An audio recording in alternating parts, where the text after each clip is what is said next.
Welcome to Burlap Teachers. Enjoy the video. You start by establishing a reliable baseline, record your speaking and singing pitch, and note comfortable limits. Next, get a professional assessment.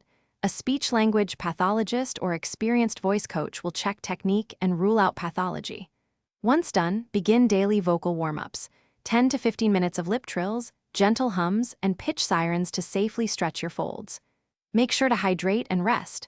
Avoid throat clearing and shouting. This foundation prevents injury and makes subsequent changes permanent. Now you move into structured technique training that creates lasting change. Focus on register control. Practice chest, mixed, then head register transitions with controlled slides and 5 to 8 second sustained notes. Then, adjust resonance by placing sound forward in the mask, shaping vowels intentionally, and coordinating diaphragmatic breath support. Once you build consistency, implement 15 to 30-minute focus sessions, 5 to 6 days per week. Increase intensity slowly to avoid fatigue. Keep tracking pitch and resonance so you know what's changing and why. Finish by consolidating gains into everyday speech and addressing obstacles. If appropriate, discuss medical options like long-term hormone therapy with a physician. Do not self-medicate.